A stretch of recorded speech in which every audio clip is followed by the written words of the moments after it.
Assalamualaikum warahmatullahi wabarakatuh. Waalaikumsalam warahmatullahi wabarakatuh. Waalaikumsalam warahmatullahi wabarakatuh.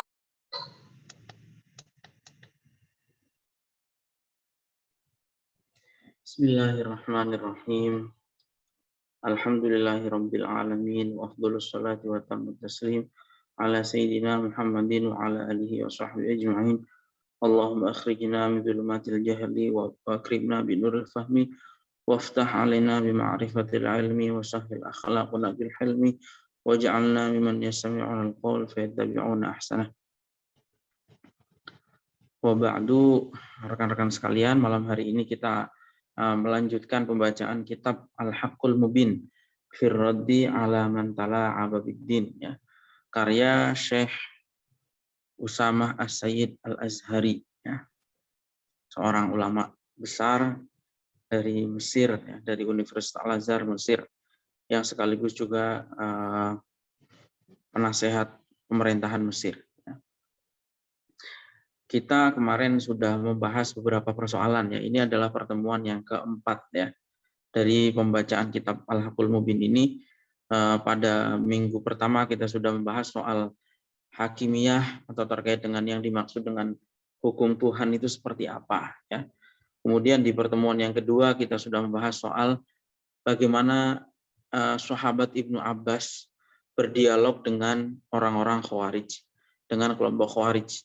Kelompok Khawarij ini adalah kelompok yang akhirnya menjadi cikal bakal, ya, menjadi cikal bakal gerakan atau organisasi teror atau radikal yang ada sampai dengan hari ini, ya, yang dimulai sejak masanya Sayyidina Ali bin Abi Thalib. Ya. Ini sekaligus menunjukkan bahwa upaya kontra radikalisme itu ya sudah dilakukan semenjak masa sahabat, khususnya dilakukan oleh sahabat Ibnu Abbas, ya. Kemudian pembahasan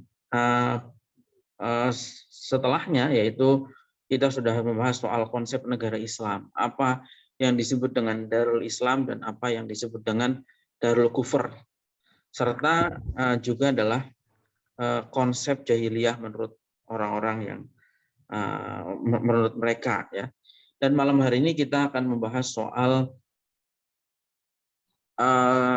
kesalahan, ya, atau kekeliruan mereka memaknai jihad. Orang-orang ekstrim ini dalam memaknai jihad dan juga memonopoli janji Allah SWT. Baik, silahkan dibuka kitabnya teman-teman, ya, di halaman 89. Silahkan kitabnya dibuka di halaman 89. Bagian keempat, ya, bagian keempat. Qala al-musannif rahimahullah wa nafa'ana bihi wa bi ulumihi fid dharaini amin, ya. Di halaman 89 bagian 4, ihtikarul wa'dil ilahi wal isti'la bihi 'alan nas mimma yuaddi ila aqliyatin taghriqu fi inkaril waqi'i wa takfiril muslimina jami'an. Ihtikar, ya. Kita mungkin sudah pernah mendengar istilah ini, karena istilah ini sebetulnya banyak digunakan di dalam kitab-kitab fikih, khususnya dalam bab muamalah, ya. Ihtikar ini adalah biasanya dimaknai, kalau dalam bab muamalah itu dimaknai menimbun, ya, menimbun barang, itu namanya ihtikar, dan ihtikar ini adalah praktek yang dilarang. Nah, tetapi di sini yang dimaksud adalah memonopoli janji-janji Tuhan, ya. Jadi salah satu karakter kelompok ekstrim, orang-orang yang ekstrim, yang harus kita jauhi, yang kita harus hindari adalah bagaimana mereka memonopoli janji Allah, ya.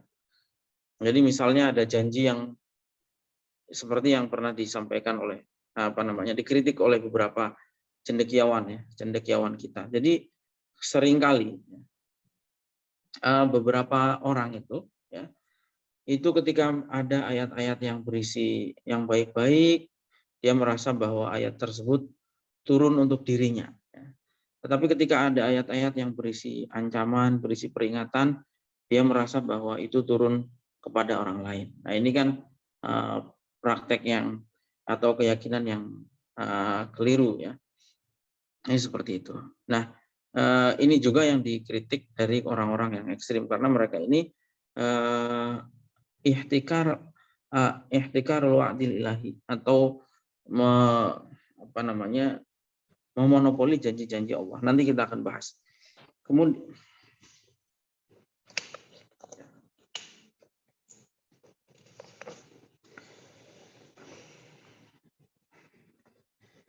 ihtikarul wa'dil ilahi. Halaman 91.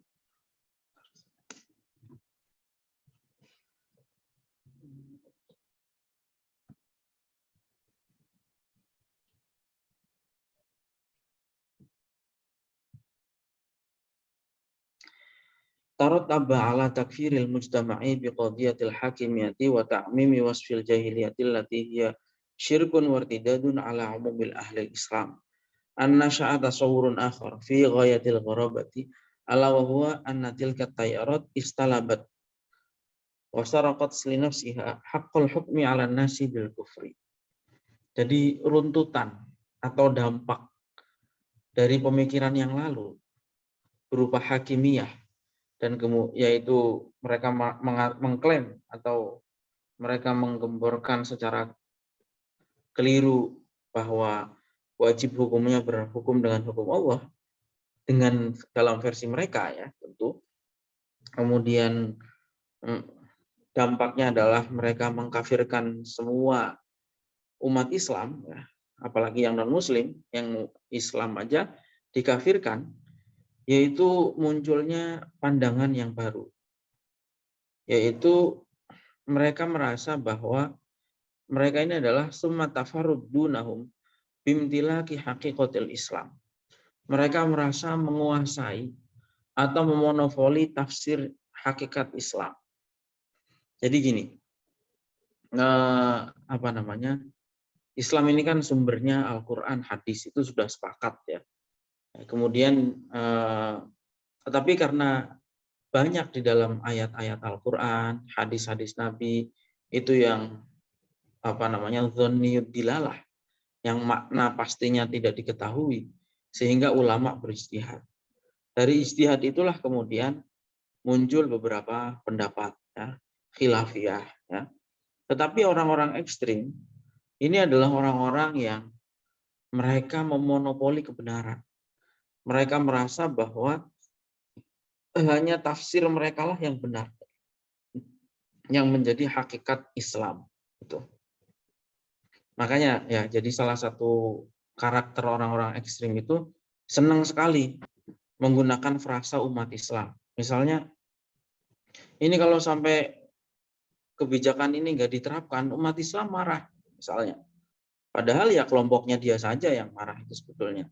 Tapi senang sekali bahwa istilah umat Islam itu, misalnya ya kayak gitu. Kemudian aksi bela Islam. Gitu. Padahal ya aksi membela kelompoknya dia saja sebetulnya itu. Toh umat-umat Islam yang lain, misalnya tidak merasa harus dibela gitu. Atau umat-umat Islam yang lain tidak merasa dilecehkan misalnya gitu. Tapi orang-orang ini yang senang sekali membawa nama Islam. Nah, kayak gitu. Bahwa ini kepentingan umat Islam, padahal kepentingan kelompoknya sendiri. Gitu. Jadi mereka ini salah satu karakternya adalah at-tafarrud bimtilaki haqiqatil Islam. Mereka merasa bahwa Islam itu ya mereka, gitu. Yang lain nggak berhak mengatasnamakan Islam. Gitu. Atau misalnya hari ini rame kelompok sunnah, gitu. Pengajian sunnah, ustadz sunnah. Gitu. Mereka menuduh bahwa orang-orang yang lain itu adalah ahlu bid'ah. Gitu. Nah ini keliru ya. Salah satu karakter orang-orang ekstrim yang mesti kita tanggulangi gitu ya, bahwa kita ini ya di khilafiyah itu dari semenjak zamannya sahabat sudah ada. Tidak ada yang berhak mengklaim bahwa pendapatnya paling benar atau apalagi satu-satunya yang benar itu. Seperti itu. Karena Nabi bersabda ya man ijtahada fa asaba falahu ajroni. Kalau yang penting itu kan berijtihad menggunakan segenap kemampuan ya, untuk beristihad. Kadang-kadang kalau benar ya dapat 2 pahala, kalau salah ya dapat 1 pahala gitu ya. Atau dalam sabda yang lain, ikhtilafu ummati rahmatun. Perbedaan di antara umatku adalah rahmat. Jadi nggak ada sebetulnya yang berhak mengatakan. Atau kadang-kadang ada yang mengatakan Al-Qur'annya sudah jelas kok, gitu. Hadisnya sudah jelas kok. Jelas menurut siapa dulu? Kalau Al-Qur'an sudah jelas ya ulama nggak perlu menulis kitab tafsir lagi. Buat apa ada tafsir Al-Qur'an? Kalau Al-Qur'annya sudah jelas semua, itu. Buat apa ada perbedaan pendapat? Kalau misalnya Al-Qur'an itu sudah jelas semua, itu. Jadi nggak ada intinya yang berhak mengklaim bahwa dirinya lah yang paling benar Islamnya. Itu. Seperti itu. Ya saling menghormati. Itu. Dari dulu perbedaan pendapat itu ada. Dan kewajibannya adalah saling menghormati. Kemudian wastishal li takfiril ummati kulliha.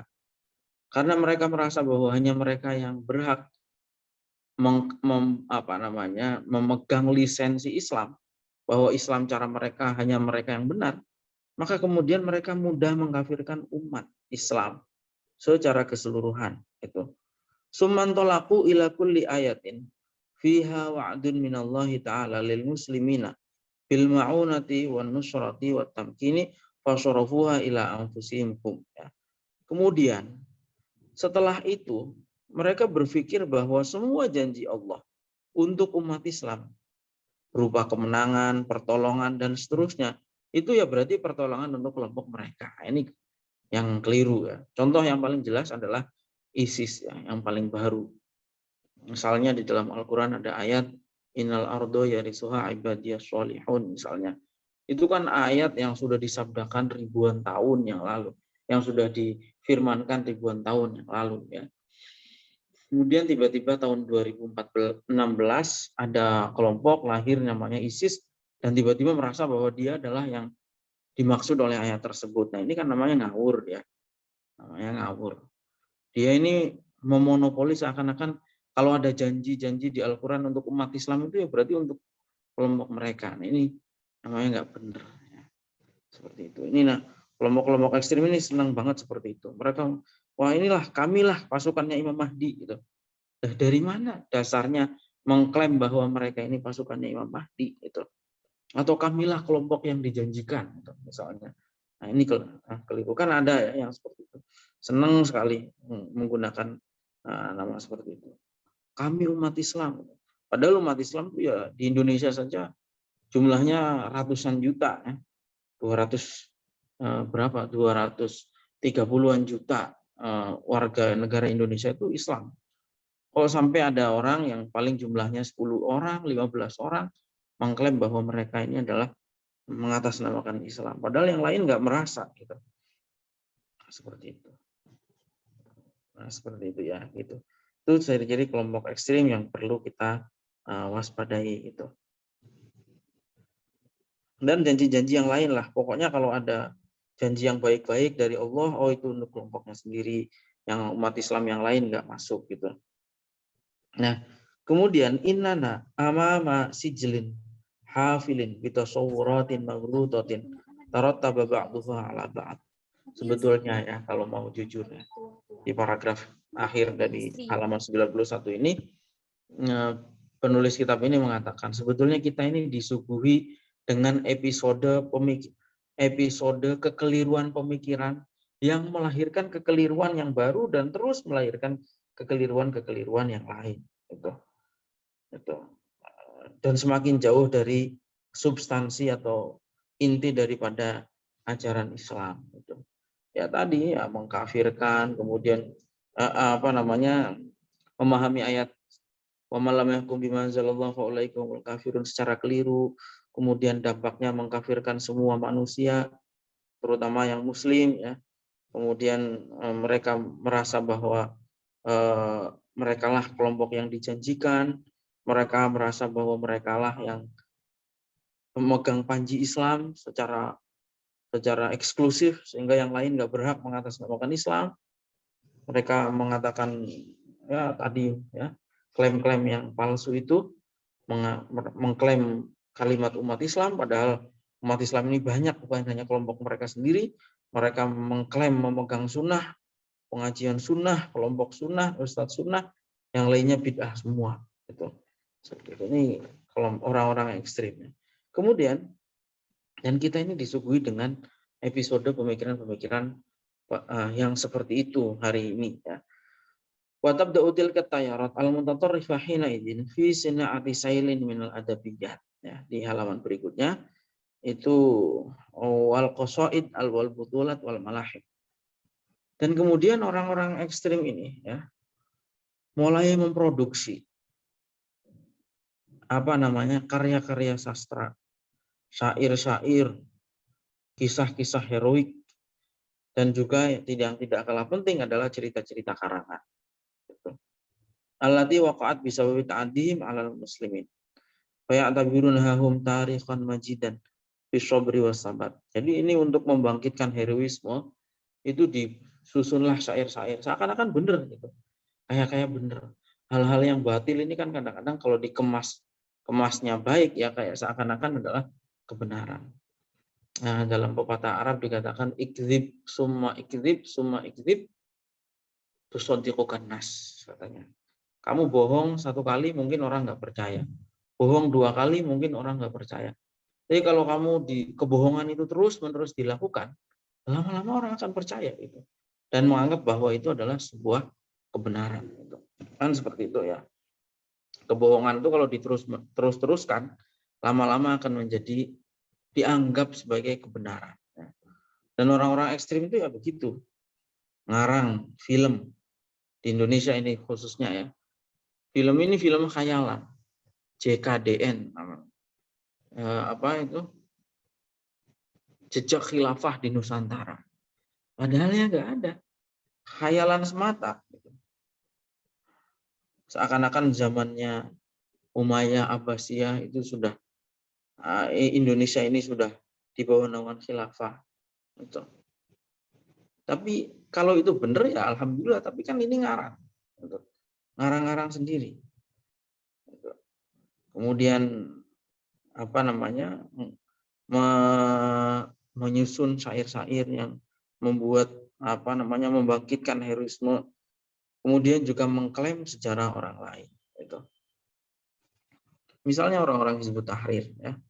Atau orang-orang yang mengklaim misalnya keberhasilan Turki Utsmani.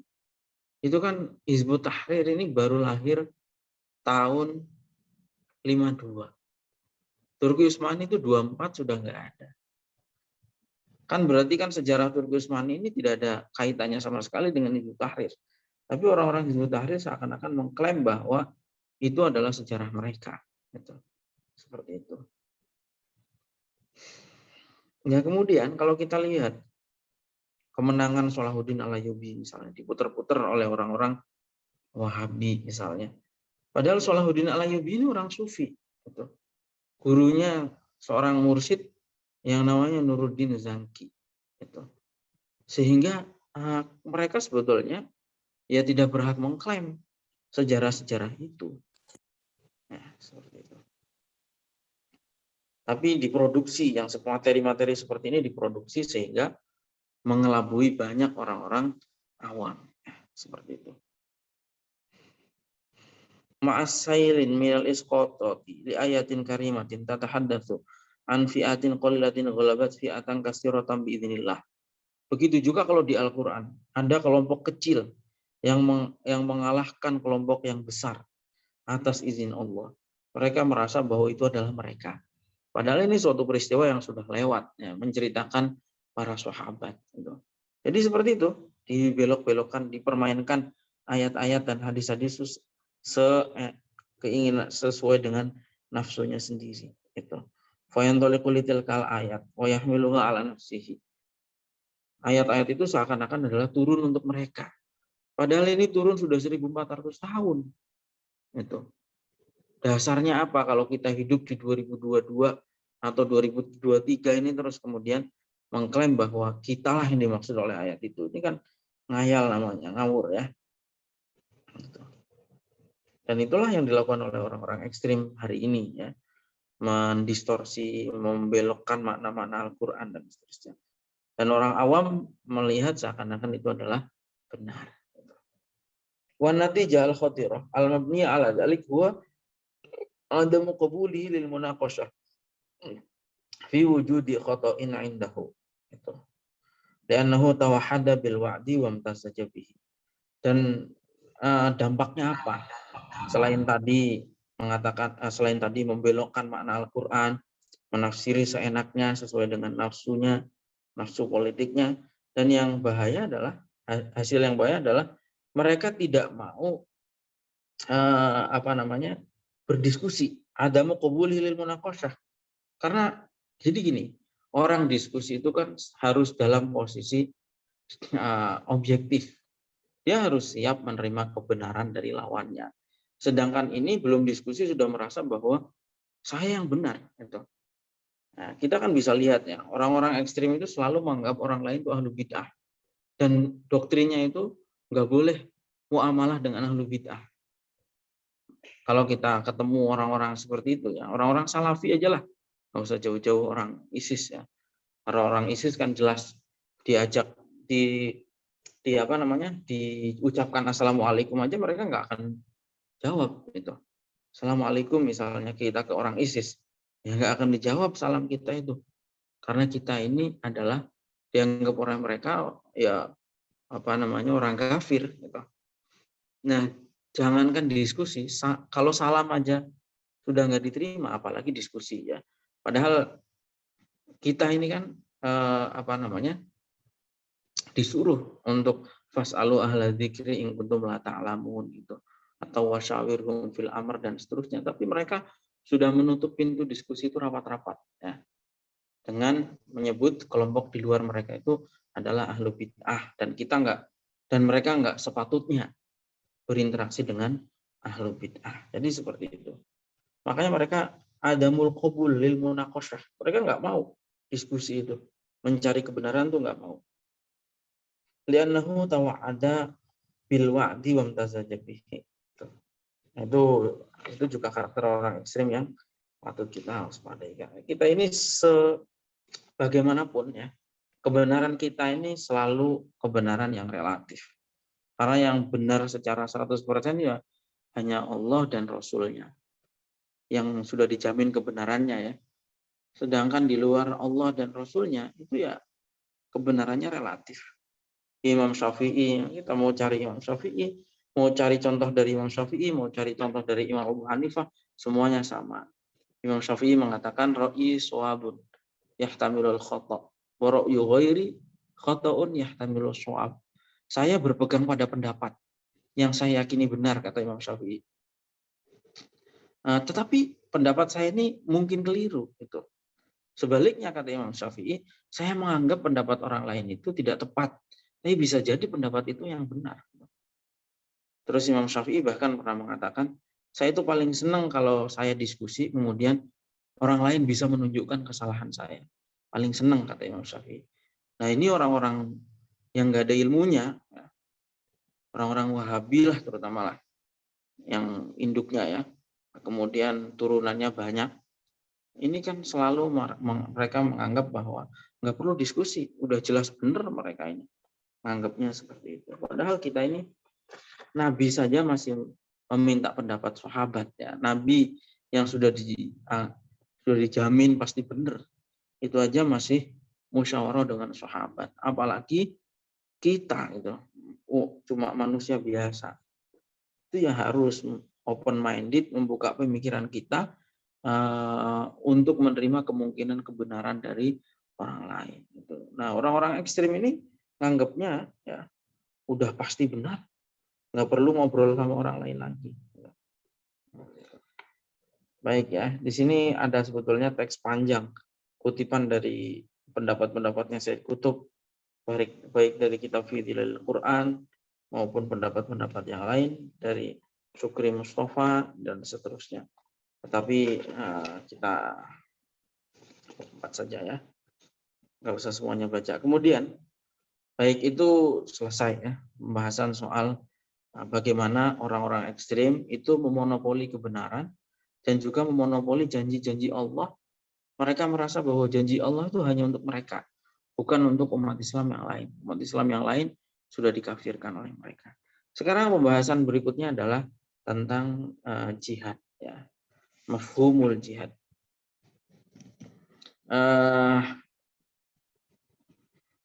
Pembahasan tentang jihad ini sangat penting sekali karena jihad itu adalah konsep Islam yang paling sering digunakan oleh orang-orang ekstrim.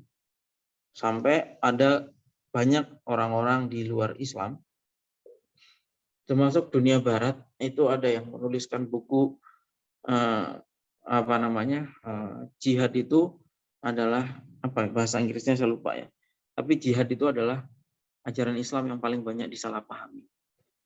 Betapa banyak hari ini orang-orang yang merasa ngeri ketika mendengar istilah jihad. Imbas dari perilaku kelompok ekstrim ini ya. Sebetulnya jihadnya sendiri tentu sebagai ajaran Islam, jihad itu adalah ajaran yang sangat mulia. Jihad itu adalah ajaran yang sangat luhur, yang jauh dari kesan negatif yang digambarkan hari ini ya oleh orang-orang ekstrim. Ba'da an waqa'at at-tayarat al-mutatarrifah fi takfiril muslimin bisababi qadiyatil hakimiyati summa suful muslimina bil jahiliyati allati hiya kufrun wa syirkun summa jazamu bi inqita'i hadzal din wa qurunin. Jadi setelah orang-orang ekstrim ini mengkafirkan semua umat Islam karena dianggap tidak berhukum dengan hukum Allah. Kemudian mereka menganggap bahwa dunia ini sudah jahiliyah. Dan mereka menganggap bahwa Islam itu sudah hilang sejak berabad-abad yang lalu. Karena dari semenjak zaman kekhilafahan, ini mereka sudah, bahkan semenjak zamannya Ali bin Abi Thalib, itu sudah mulai berhukum dengan hukum manusia. Karena itu Islam itu sebetulnya sudah hilang berabad-abad menurut mereka. Ya. Nah, setelah mereka berpikir seperti itu, dan mereka menyasar pendapatnya ini kepada umat Islam, maka kemudian mereka membuka front perlawanan, ya, yang kemudian mereka sebut dengan jihad. Ini konsep jihad mereka. Padahal wal haqiqah anna mafhumal jihadi alladzi syara'ahu Allah Ta'ala wa ja'alahu amalan wasi'an wa raqiyan. Padahal sebetulnya hakikat jihad itu adalah yang disyariatkan oleh Allah. Itu adalah konsep yang sangat-sangat luas sekali. Kalau kita lihat di dalam hadis-hadis Nabi, betapa luas dan banyak makna daripada jihad itu. Perempuan haji melaksanakan umroh, kata waktu perempuan itu pengen ikut perang, kata Nabi, jihad kalian itu adalah nusuk. Umroh haji itu adalah jihadnya perempuan. Ada seorang penggembala yang ingin berangkat untuk berjihad. Kata Nabi, kalau kamu punya hewan, kemudian kamu kasih makan hewan itu di lembah-lembah, dan kemudian kamu nafkahkan hasilnya, itu adalah jihad. Ada anak pemuda yang mau berangkat ikut perang. Kemudian kata Nabi, kamu masih punya orang tua atau tidak? Dijawab oleh anak muda tersebut, masih ada orang tua saya. Kata Nabi, kemudian fafihima fajahid. Kepada orang tua, kedua orang tua lah kamu hendaknya berjihad. Jadi jihad ini maknanya sangat luas sekali. Belum yang sudah kita kenal ya. Nabi mengatakan bahwa jihad yang paling besar adalah jihad melawan hawa nafsu. Nah, jadi itu makna sesungguhnya daripada jihad. Sehingga ulama banyak sekali memaknai jihad. Tetapi yang paling luas saya kira adalah ulama yang mengatakan bahwa jihad itu intinya adalah kerja keras. Karena jihad itu kan dari kata jahada. Ya. Artinya adalah bekerja keras. Jadi yang dimaksud jihad itu adalah kerja keras untuk melakukan kebaikan, itulah jihad. Gitu.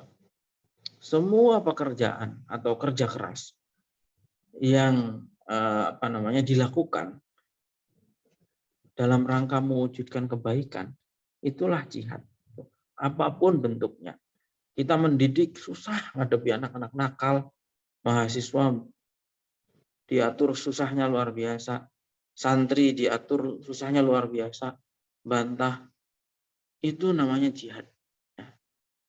Kamu bekerja, berangkat pagi-pagi, mencari nafkah untuk memberi makan anak istri, itu juga adalah jihad. Pokoknya semua kerja keras yang dilakukan dalam rangka menghasilkan kebaikan, itu adalah jihad menurut definisi ulama. Nah, jadi amalan wasi'an waroqian. Jadi makna jihad itu sangat luas sekali. Adapun perang wal qitalu suratun min suwarihi. Adapun perang itu adalah hanya salah satu bentuk daripada jihad, makna jihad yang sangat luas itu. Tetapi itu pun faqad ja'alahu Allah Ta'ala murtabitan bimaqasidis syar'i allati hiya al-hidayah wa ihya'in nufus la izhaqiha. Tetapi itu pun ya, jihad itu harus sesuai dengan tujuan disyariatkannya jihad, yaitu adalah untuk memberikan hidayah. Jadi jihad itu bukan untuk membunuh sama sekali. Nabi, kalau jihad itu ukuran jihad itu membunuh, ya, Nabi itu sepanjang perang, sepanjang hidupnya Nabi, sepanjang perangnya Nabi, enggak pernah membunuh orang. Itu kecuali satu orang, ya, namanya Ubay bin Salul, ya. Itu satu orang itu saja. Ubay bin Salul itu Nabi pernah bunuh orang kayak Ubay bin Salul. Itu karena sudah dalam posisi terdesak.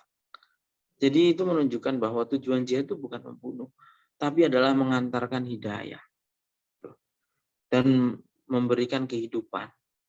Karena kadang-kadang orang dalam hidup ini ya terkadang peperangan itu memang diharuskan. Seperti contoh, dulu kita dijajah oleh Belanda, memang harus melawan. Perang itu memang suatu keharusan. Ya. Zaman itu, kenapa? Karena kalau nggak berperang, ya dijajah terus-menerus, diinjak-injak harga dirinya, diambil kekayaan sumber daya alamnya, dan dilecehkan harta maupun nyawanya. Ya. Suruh kerja paksa yang mati puluhan ribu orang zaman itu ya. Maka dalam kondisi seperti itulah berlaku jihad berupa perang. Ya. Tapi itu hanya satu gambaran. Gitu. Tapi ya itu pun ya waja'alahullah mahkuman bimanzumatin qayyimin hakimatin. Itu pun kita terikat dengan aturan-aturan. Kalau jihad fisik itu perang itu harus ada pemerintahnya, harus dikomando oleh pemerintah. Jadi nggak boleh kita ini berangkat jihad sendiri. Misalnya gini, ya misalnya orang Kalimantan, saya mau perang melawan Singapura, misalnya atau Malaysia. Berangkat sendiri bawa bom misalnya atau nembaki tentara di perbatasan, itu keliru besar.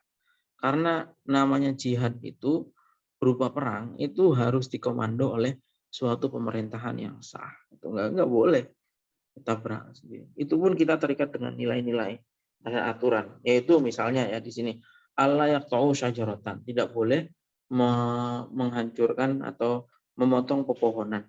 Wala yuhliku syatan, tidak boleh merusak peternakan atau tidak boleh membinasakan hewan ternak.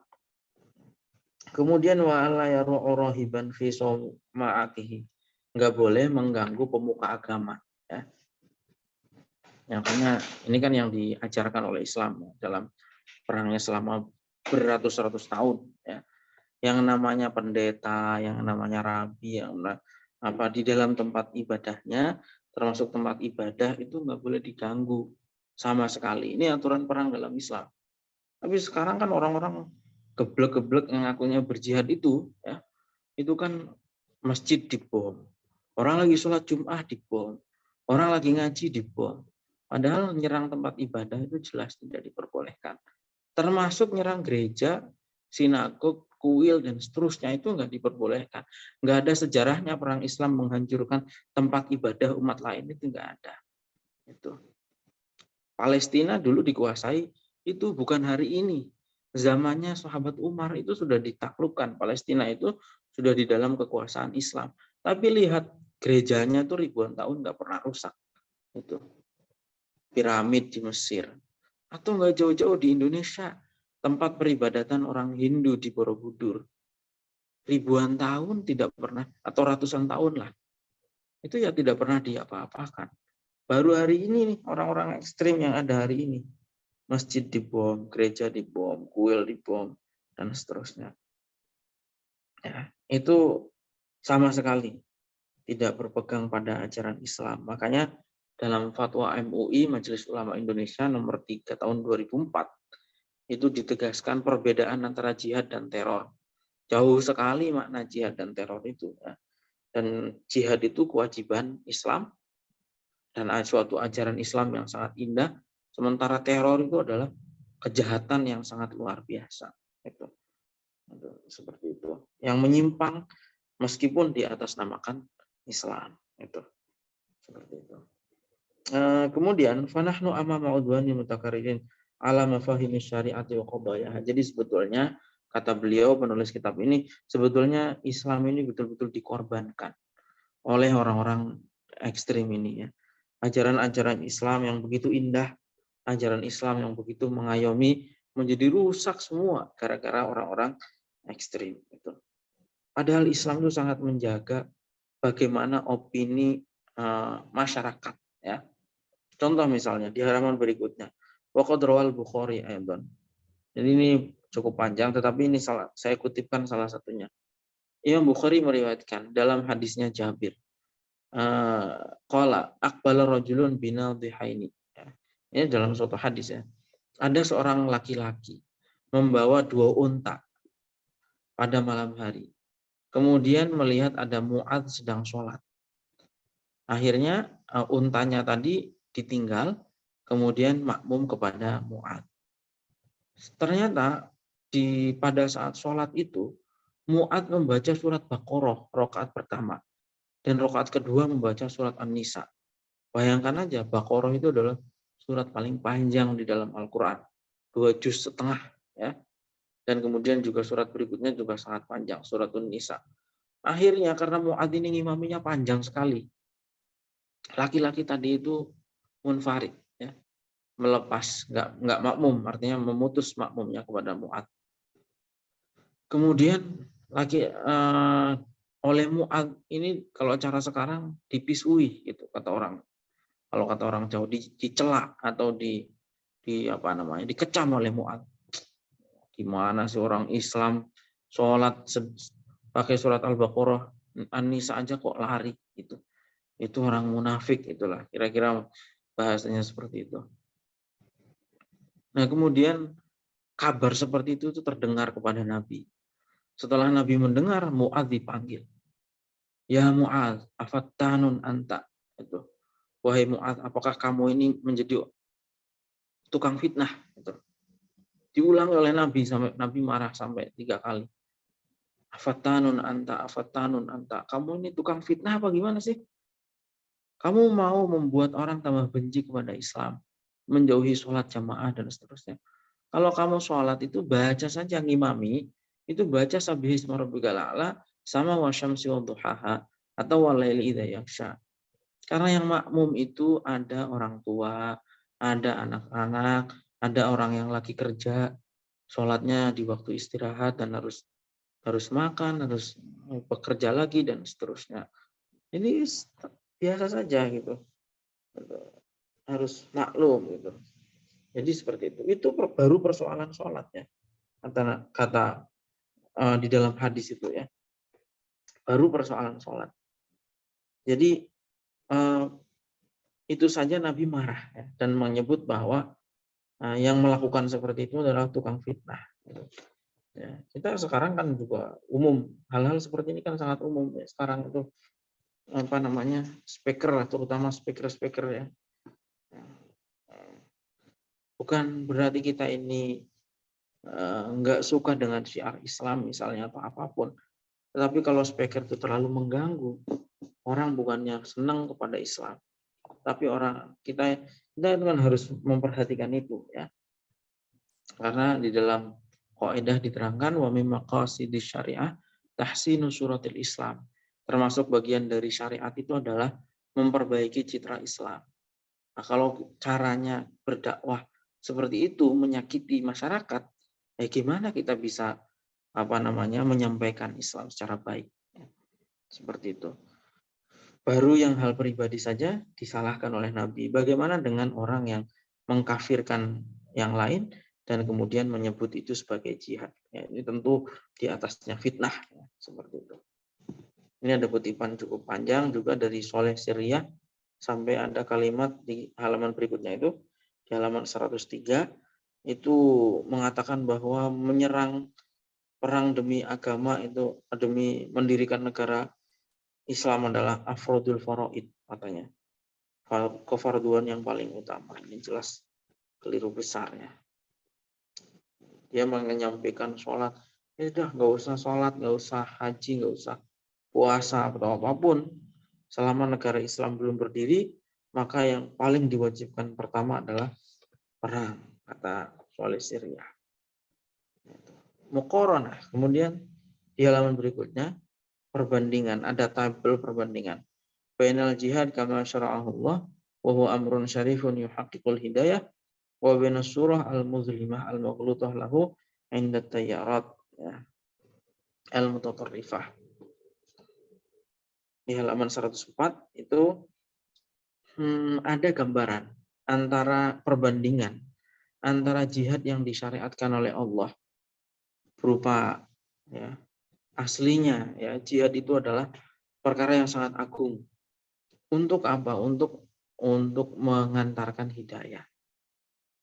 Bandingkan dengan jihad ala orang-orang ekstrim yang sangat kelam itu dan menimbulkan kebencian kepada Islam. At-tasawwur as-sahih jihad. Jadi yang pertama perbandingannya adalah menurut para ulama atau menurut Islam syariat, jihad itu maknanya sangat luas. Sebagaimana diterangkan dalam hadis, di dalam Al-Quran, dan penjelasan para ulama. Ya. Itu maknanya jihad itu sangat luas sekali. Bentuknya sangat beragam.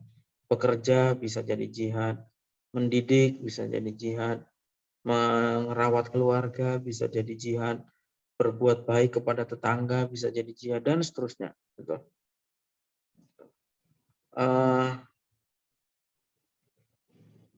Sementara kalau menurut orang-orang ekstrim, makna jihad ini sangat sempit, yaitu ikhtizalul jihad fil qitali faqat. Menurut mereka jihad itu ya perang. Gitu. Wa ikhtizalul qital fil qatl, dan perang itu ya membunuh. Gitu. Ini keliru besar, ya.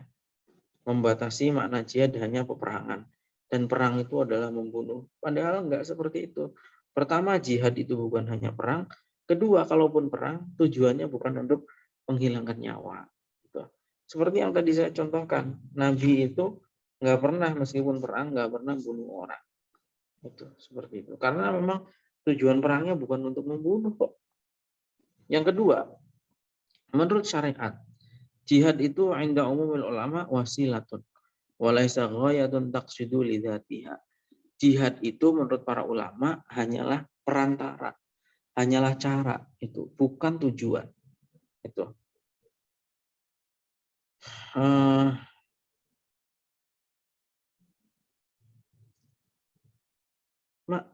Maka ya jihad itu hanya salah satu cara mencapai tujuan, intinya seperti itu, bukan tujuan itu sendiri. Itu jihad dalam arti, ya, jadi ya pokoknya kerja keras menghasilkan kebaikan, itulah jihad.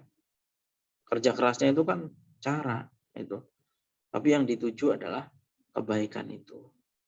Tetapi yang perbandingannya, kalau orang-orang ekstrim mengatakan bahwa al-qitalu indahum ghayatun maqsudatun lidzatiha. Kalau orang-orang ekstrim menganggap bahwa jihad itu adalah tujuan. Ini sebagaimana diterangkan oleh Qardawi. Ya.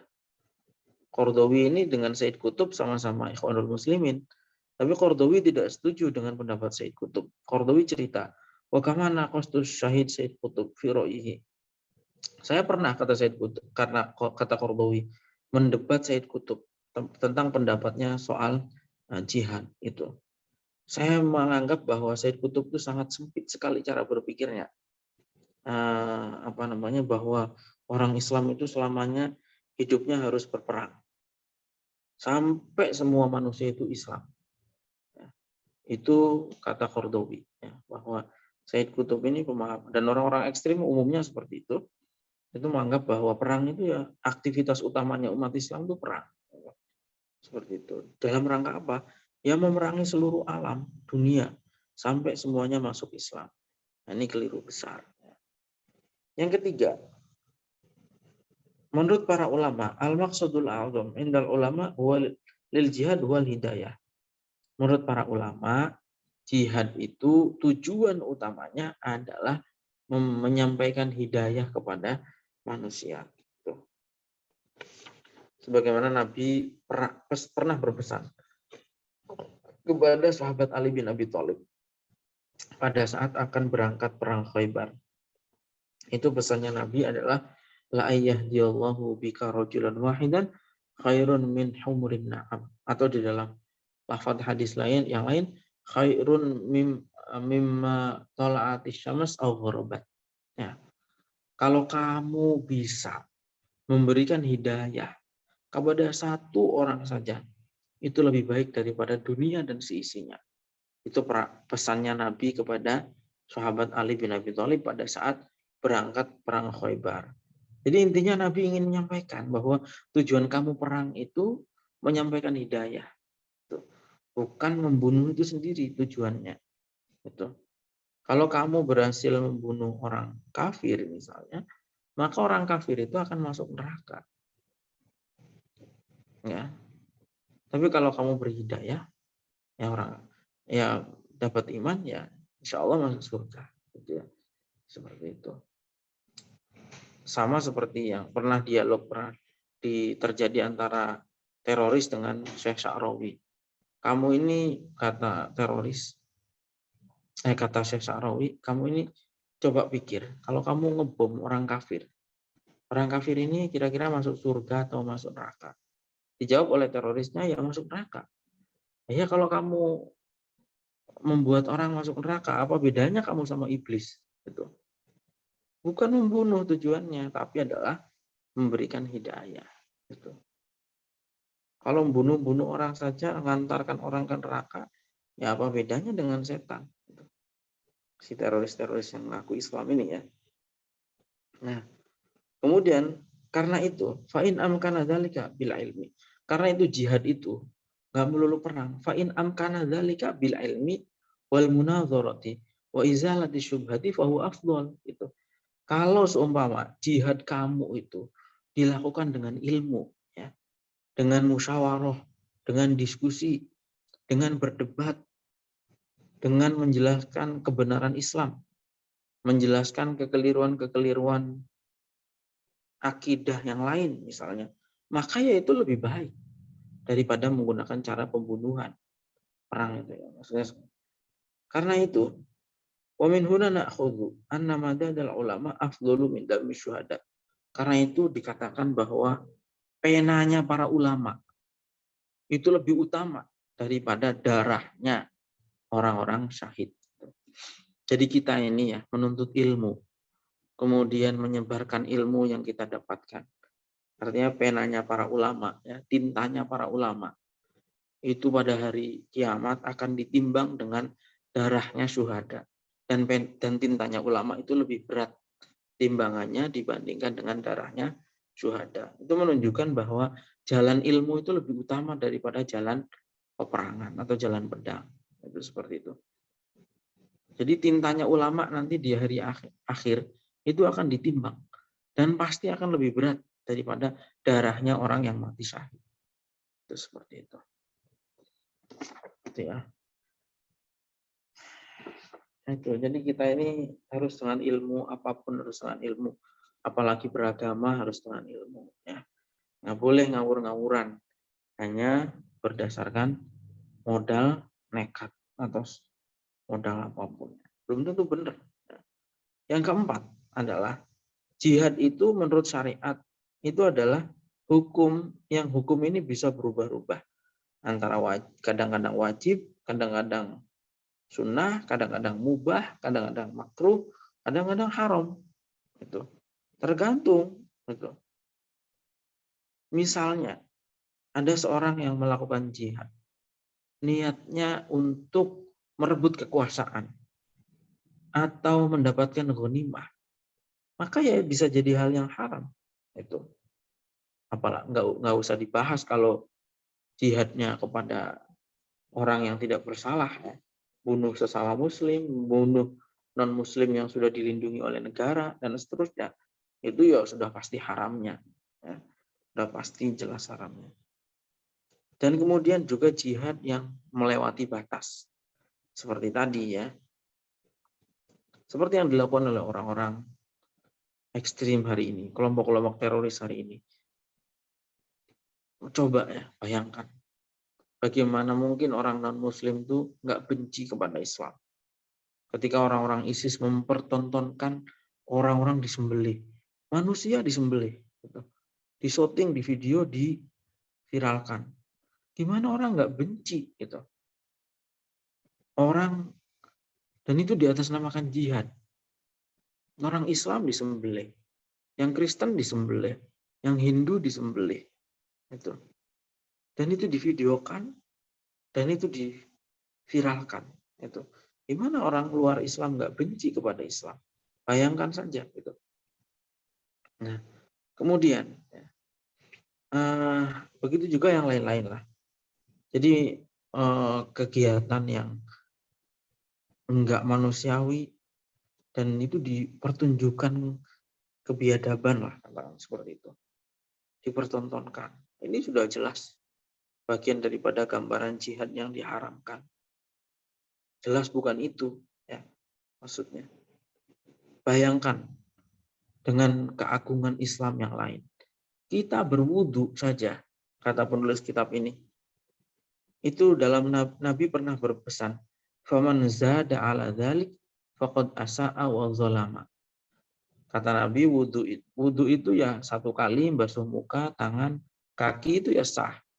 Tapi adabnya, sunnahnya itu basuh muka 3 kali dan seterusnya. Tapi faman zada 'ala dzalik faqad asa'a wa zalama. Kalau sampai ada yang wudu, basuhnya sampai 7 kali misalnya, maka dia zalim. Wudu itu sah 1 kali, tapi sunnahnya 3 kali, ya. Basuh muka 3 kali, basuh tangan 3 kali, basuh kepala 3 kali, basuh kaki 3 kali, sunnah. Tapi faman zada 'ala dzalik faqad asa wa dzalama. Siapa yang menambahi jumlah bilangannya itu, misalnya tadi 7 kali, basuh mukanya 7 kali, basuh tangannya 7 kali, itu faqad asa, dia berbuat buruk, wa dzalama, dan dia berbuat zalim. Ya karena itu bagian daripada mubadzirnya, memubadzirkan air, itu seperti itu. Jadi dia melewati batas. Nah, pertanyaannya adalah, kalau seumpama dalam hal wudhu saja yang sifatnya personal, menyangkut satu orang manusia, Nabi itu sedemikian keras memperingatkan, bagaimana dengan orang-orang yang menghalalkan darah dan nyawa orang lain. Jihad itu ya ada, benar, jihad itu ada. Peperangan itu ada dalam kondisi darurat. Tapi bagaimana mungkin orang membunuh orang-orang yang dengan mengatasnamakan jihad, membunuh orang-orang yang tidak bersalah. Itu jelas di atas kezaliman, nggak tahu namanya apa lagi. Intinya kezaliman yang sangat besar sekali. Itu ya. Apalagi orang yang melakukan itu semua untuk ila syahwatin nafsiyatin lil qatli wa tasallut. Apalagi kalau dilakukan itu memang karena nafsu untuk membunuh dan nafsu untuk berkuasa, menguasai. Jadi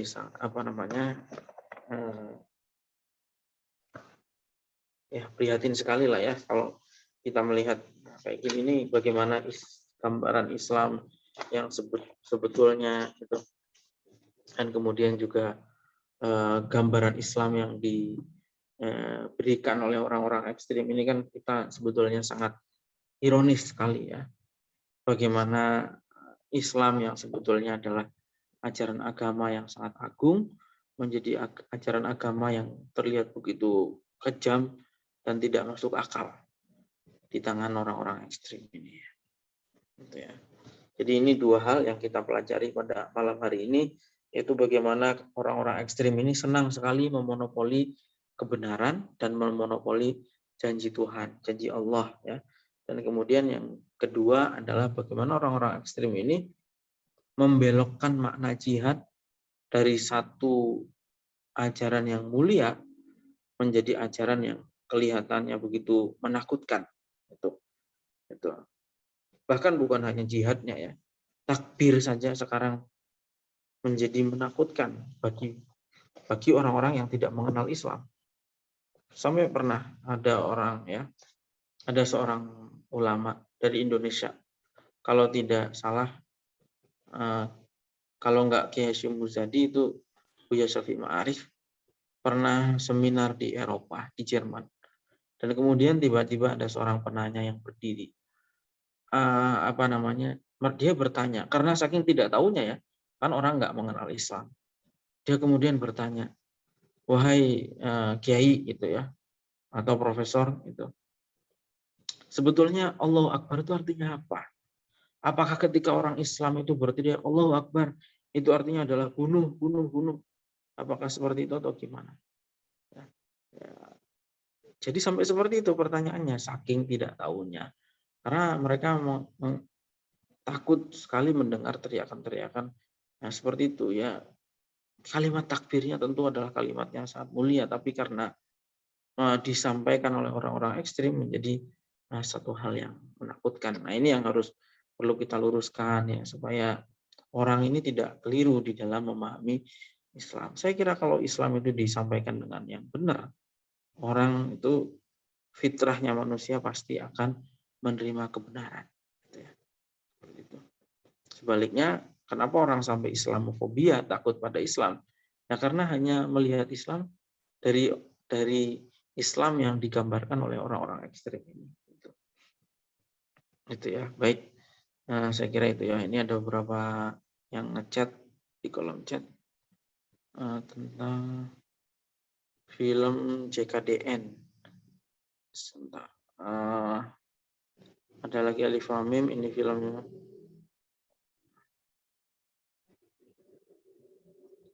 Iya, itu kan orang-orang Hizbut Tahrir lah. JKDN, Jejak Khilafah di Nusantara. Kenapa dikatakan sebagai film khayalan? Ya karena memang sudah dibantah oleh para ahli-ahli sejarah. Dan bahwa memang film-film itu film-film ilusi, ya, film-film halusinasi saja yang dikarang oleh orang-orang HTI. Itu. Kemudian pertanyaan berikutnya, sependek yang saya tahu di Indonesia, dari beberapa tahun yang lalu hingga sekarang bahwa pengaruh paham dan ideologi radikal semakin marak berkembang di kalangan mahasiswa. Terkait problematika ini, maka strategi apa yang diterapkan untuk generasi muda yang sudah terpapar paham tersebut, serta mahasiswa dalam menyikapi radikalisme? Ya kuncinya nggak ada yang lain. Kuncinya itu ya belajar agama yang benar gitu. Orang jadi ekstrim itu, orang jadi radikal karena memang nggak belajar gitu. Karena ngertinya kalau satu ayat diterjemah itu sudah pasti pas, sudah pasti benar. Ya. Padahal yang namanya kosakata bahasa Arab, satu kosakata saja maknanya bisa banyak sekali. Gitu. Kok bisa orang mengklaim dengan satu versi terjemah merasa sudah membawa kebenaran Al-Quran? Ini kan keliru besar ya. Nggak lihat asbabun nuzulnya, nggak lihat nasikh mansukh, nggak lihat am khos, mutlak muqayyad, dan seterusnya. Itu. Jadi intinya ya kuncinya nggak ada lagi. Mau menghentikan orang ekstrim, berlaku ekstrim atau radikalisme, itu ya belajar agama yang benar. Itu. Belajar agama yang benar. Kalau belajar agamanya benar, pasti tidak akan terkena ideologi-ideologi yang menyimpang seperti itu. Kunci utamanya ya belajar agama yang benar, itu saja. Apalagi mahasiswa ya, harus banyak membaca, harus kritis, itu. Jangan sampai terkena doktrin mati, maksudnya doktrin udah pasti benar seperti itu. Mencari kebenaran itu nggak ada selesainya. Ya, terus menerus selama kita masih hidup kita harus terus berproses untuk mencari kebenaran. Seperti itu. Kebenaran yang pasti absolut ya, kalau kebenaran dari Allah, dari Nabi yang qat'iyud dilalah itu sudah. Yang lain-lain itu debatable, ya, masih bisa didalami lagi.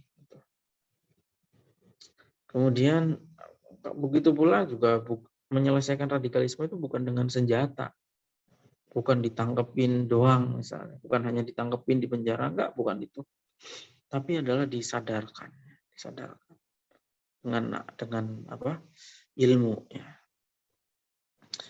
Tadi disebutkan bahwa sangat banyak umat Islam yang menyalahgunakan kata jihad. Nah, bagaimana cara kita membedakan jihad yang benar dan tidak benar? Ya, kalau jihad itu sesuai dengan yang diberikan tuntunannya oleh Al-Quran dan oleh hadis serta penjelasan para ulama, itu jihad yang benar.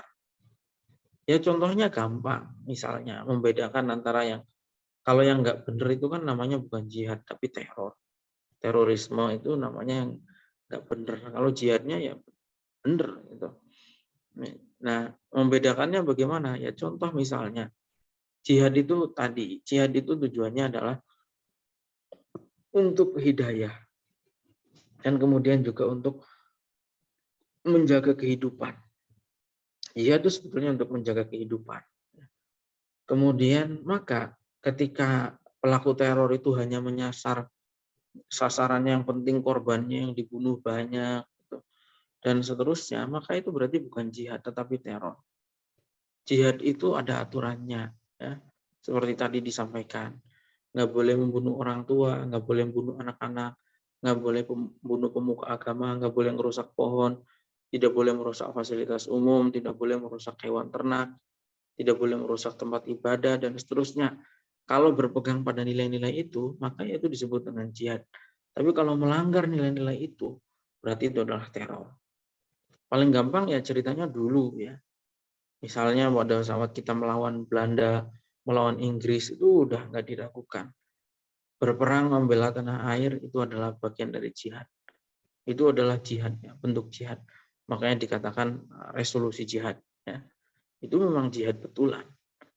Membela tanah air, membela kehormatan, dari mengusir penjajah, itu namanya jihad. Ini praktek-praktek yang ada hari ini yang dilakukan oleh orang-orang ekstrim itu, itulah bentuk teror yang diklaim sebagai jihad, ya, yang sesungguhnya adalah menyimpang. Kemudian apakah benar jihad yang paling besar itu adalah melawan hawa nafsu kita sendiri? Ya kalau itu nggak usah ditanyakan, kan itu kalimat hadis. Itu kan kalimat dari hadis Nabi. Kata Nabi, roja'na minal jihadil asghar. Jadi kita ini baru pulang dari perang kecil. Waktu itu umat Islam baru selesai menang perang. Tapi kata Nabi, kita ini baru selesai menang perang yang kecil. Tapi perang yang sesungguhnya adalah melawan hawa nafsu kita sendiri. Perang besar adalah jihadul akbar, itu ya melawan hawa nafsu kita sendiri. Itu nggak usah ditanyakan benar apa tidak, itu udah dari hadis Nabi. Ya, pasti benarnya. Kemudian konsep jihad seperti apa yang tepat diterapkan zaman sekarang? Mengapa orang beriman tidak boleh? Konsep jihad itu ya sesuai dengan kapasitas kita. Kalian sebagai penuntut ilmu, jihad kalian tuh ya belajar. Belajar itu jihad. Susah apa enggak? Ya susah pasti. Orang mesantren diatur dengan aturan tertentu itu ya susah. Waktunya istirahat, pengennya santai-santai, main game online, pengennya main-main, disuruh belajar, disuruh ngaji, itu kan namanya kerja keras. Itu jihad. Jihad kalian paling utama sekarang itu ya itu. Nanti ketika sudah lulus dan mengajar, maka jihad kalian yang paling utama itu yang ngadepi murid-murid yang nakal, ngadepi masyarakat yang mungkin susah diatur, dan seterusnya. Ya. Jihad yang paling tepat itu zaman sekarang ya tergantung kepada kondisi kita masing-masing. Nanti kalau sudah punya keluarga, harus bekerja mencukupi kebutuhan anak istri, yaitu adalah jihadnya. Itu. Seperti itu ya.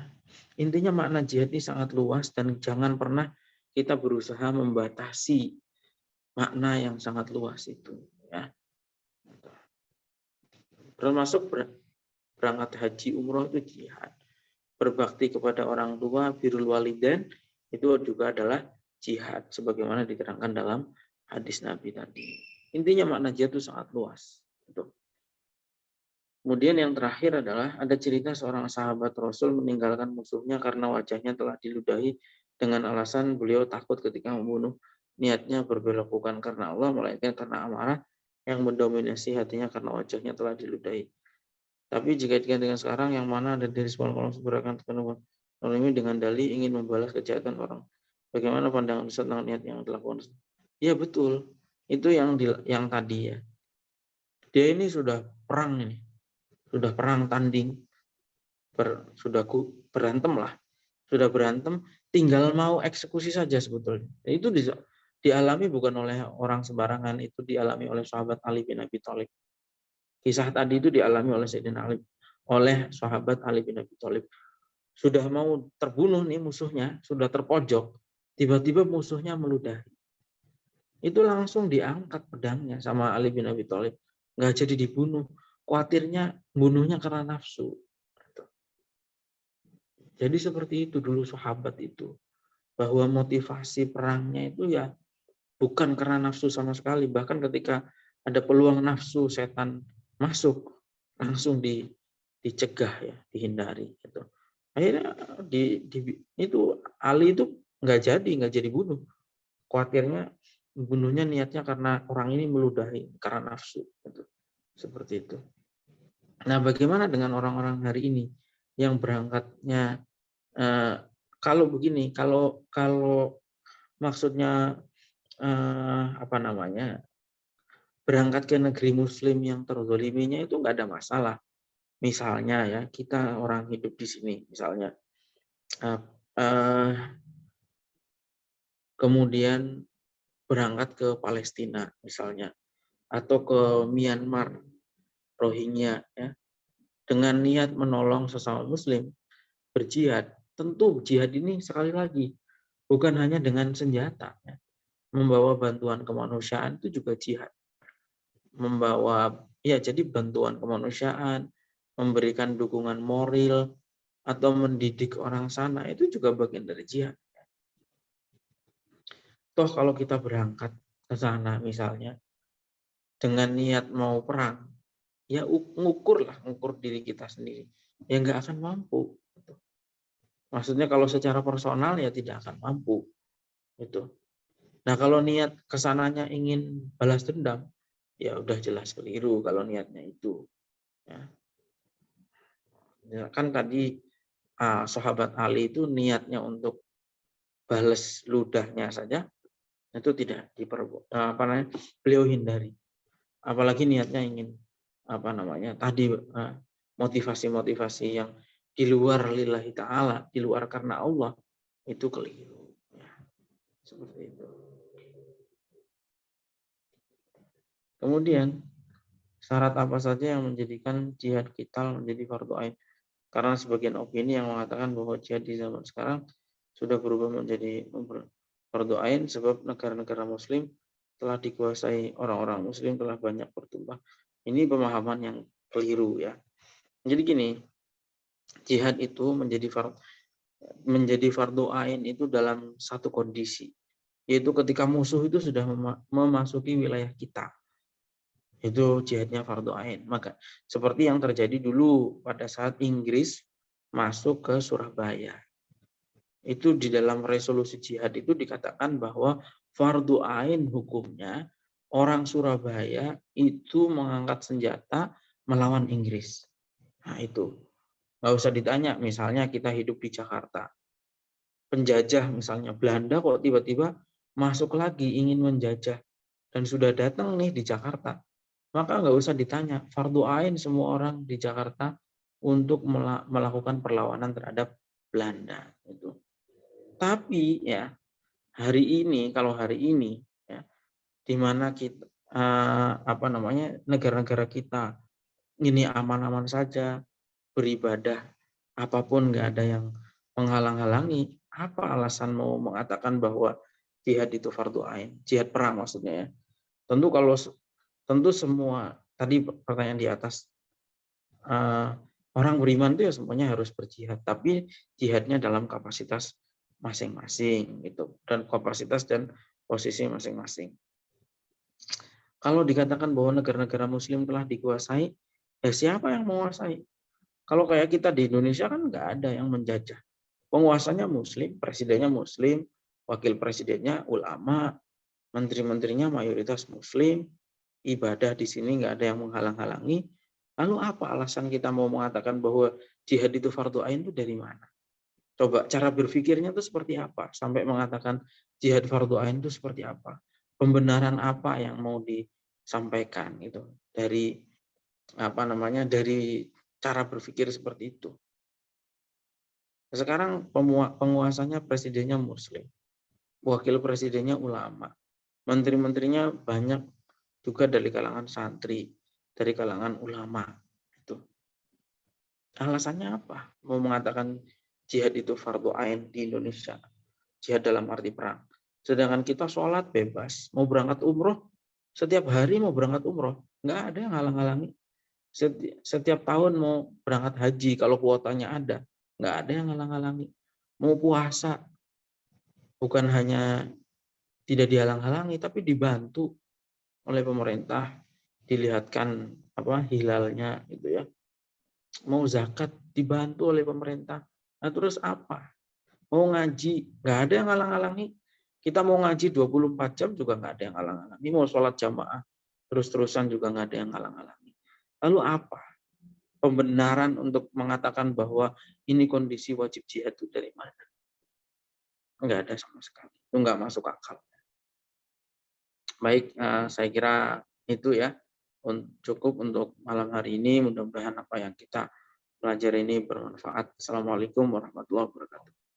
Waalaikumsalam warahmatullahi wabarakatuh. Waalaikumsalam warahmatullahi wabarakatuh.